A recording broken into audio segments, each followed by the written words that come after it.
Thanks very much, John, and welcome everyone. Glad you're here today. I am absolutely thrilled for what you need to know is to be able to speak to you on the great progress that we've made on our journey on credit risk management. I want to talk to you about the three takeaways that we have, but generally we are focused on continuous improvement in credit risk management, and we are driving for excellence. Simply said, we are upping our game every single day. We significantly enhanced our risk infrastructure, be it on people, on processes, on data, or on analytics. And we've created a much more integrated and holistic risk management framework. As well, we've upgraded our talent.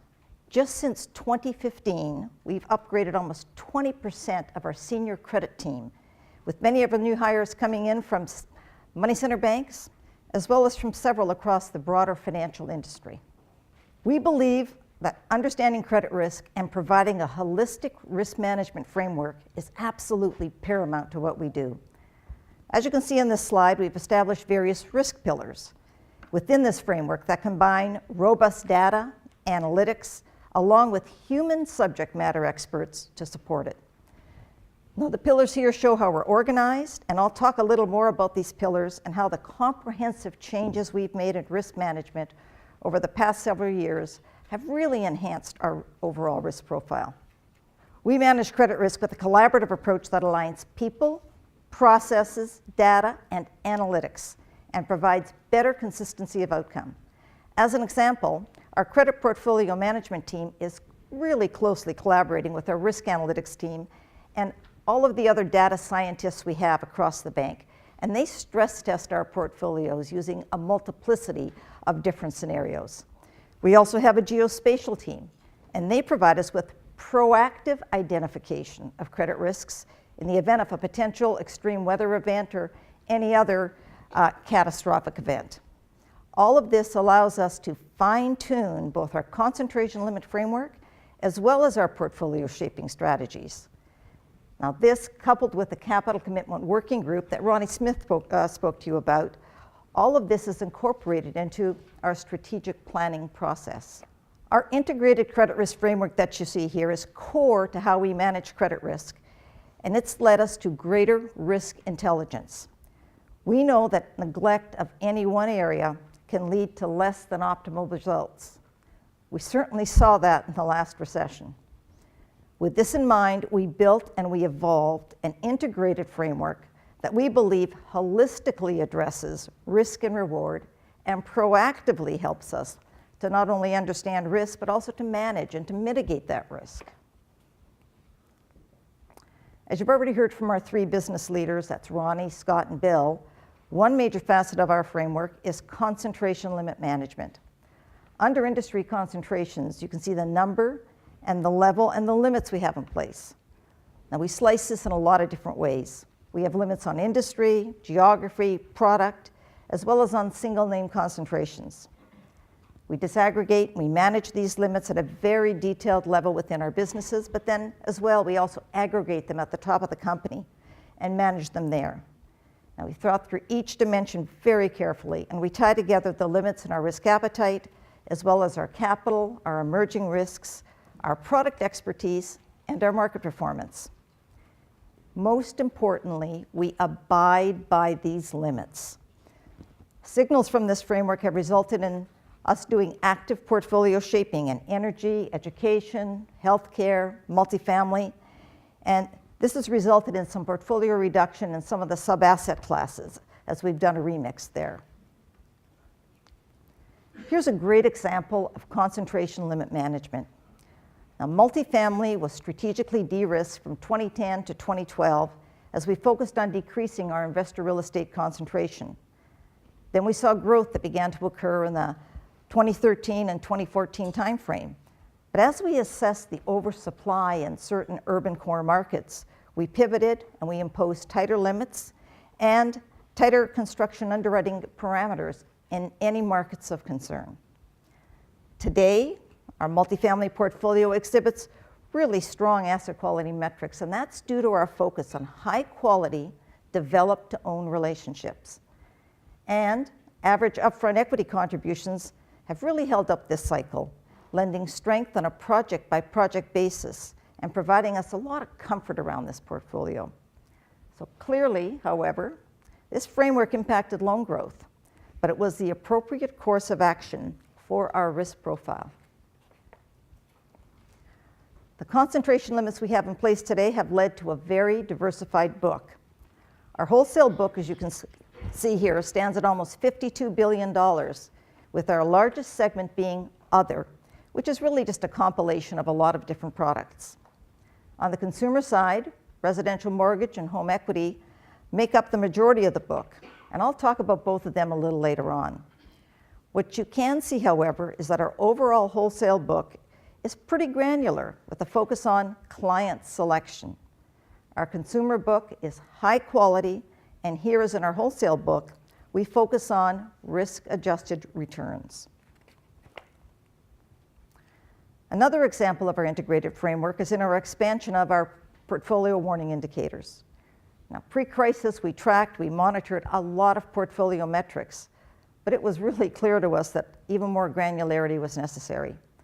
So as such, we worked with our in-house data scientists, and we set additional top-of-the-company, business unit, product, and sub-product limits, and today we have well over 100 of them in place. These indicators have provided us with deep insights on portfolio attributes, as well as providing predictive insights through the use of both internal data as well as external macroeconomic and industry-specific metrics. So I've talked a lot about our early warning indicators and our concentration limit management, and that's because it's absolutely core to strong credit risk management, and it's something that we spend a lot of time reviewing and managing really closely. We deploy our capital based on a comprehensive evaluation of credit risk across several different measures. We assign portfolio values, that's both adds as well as deducts, based on things like utilization, expected loss, and economic capital.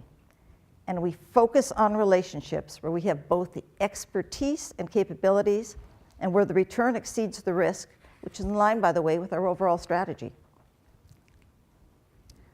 We also have a comprehensive set of tools to support our credit risk appetite, and that's intimately linked to our strategic plan.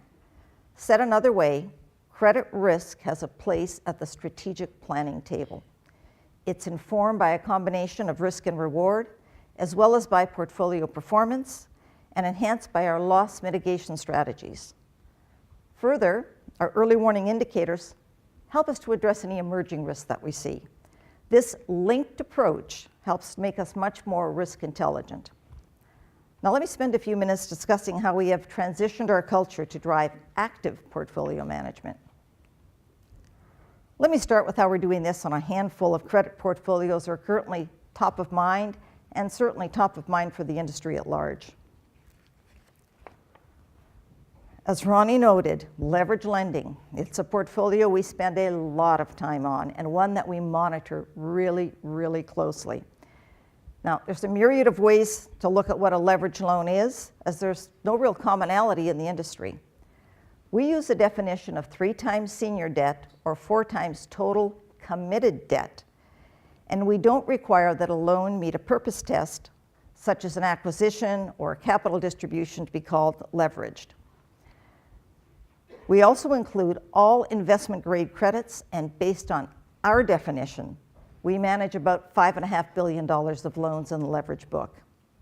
However, Moody's recently conducted a study on leverage loans, and based on the definition that they used in an industry report, they say we have about $3 billion of leverage loans. Notwithstanding, if it's $3 billion or $5 billion or it's something in between, our leverage loans are reserved for our high-quality C&I customers. And where we have sponsors, we underwrite both the sponsor as well as the client. We also centrally underwrite these credits, and we have a dedicated team that does that. We closely monitor the book with strict policies, including the maximum size that we let this portfolio get to. As well, we have limited participation in the highest risk segments, of leveraged loans, that being covenant light and term loan Bs. But more importantly, and most importantly, it's simply not a strategic growth objective for us. Last Investor Day when we were here, we discussed energy and what we thought the losses might be given the collapse in the price of a barrel of oil. I'm happy to say the losses we experienced were well in line and they were within our expectations. We believe our results demonstrate our sound underwriting discipline, our limited risk appetite, our active portfolio management, and our concentration limit management. You know, as John Turner indicated a little earlier, we're the largest bank in the Gulf South. And nonetheless, we abided by our limits and we didn't have an outsized portfolio. Within our energy group, we managed the book with an experienced team of in-house engineers, geologists, relationship managers, and credit specialists. And we also understand the cyclicality of this business and have a really long track record in the industry. We've been in it for over 50 years, by the way. We've also remixed our book, and we have a focus in the past several years on the lower risk upstream and midstream segments. As previously mentioned, we went through an extended period of de-risking to establish a very solid investor real estate portfolio. We are now growing this book, but we're doing it in a very thoughtful and a very prudent fashion. Further, we've refocused this business on owner investors as well as term lending versus construction. As you can see on the slide, equity continues to be a critical and a required component of underwriting. And here we focus on the upper end of the market as well as on well-capitalized clients. So let's talk about consumer for a minute. Our consumer real estate book is a really high quality book, and it's underscored, and you can see here, by our FICO scores as well as our loan to values. Our residential mortgage book, it's a super prime book, and we don't originate subprime loans. Now, for that matter, we don't originate subprime loans in our home equity book either. On our home equity lines, we have a maximum loan to value of 80%, and we don't offer an interest-only option. Additionally, we know there's been some concern about reset risk. Our home equity book has less than 10% of our loans resetting over the next 6 months, and what we do, or over the next 3 years, sorry, and what we do is we contact our customers 6 months in advance of their reset date to make sure they're not going to have a problem with the payment. Lastly, our consumer unsecured book totals approximately $4 billion, and it's tightly managed and underwritten by dedicated teams. You can see the metrics summarizing these portfolios, as well as a couple of points on how we manage the risk. For credit cards, it's comprised of prime loans, where we have a focus on extending offers to existing customers. In our third-party lending portfolio, we have several loss-sharing agreements in place, and that really helps us to mitigate the risk. And for the consumer unsecured book, this is a high-quality portfolio, and it's offered in our digital channel as well as in our branches.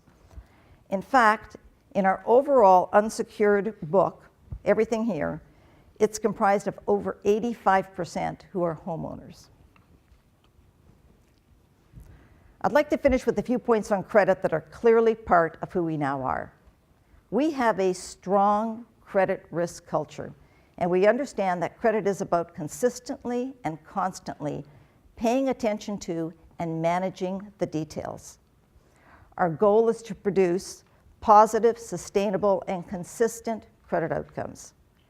Risk is top of mind for all associates, and we form business risk committees, and they're chaired by the head of the line of business, as well as by risk, and we identify, manage, monitor, mitigate, and report on both existing as well as on emerging risks.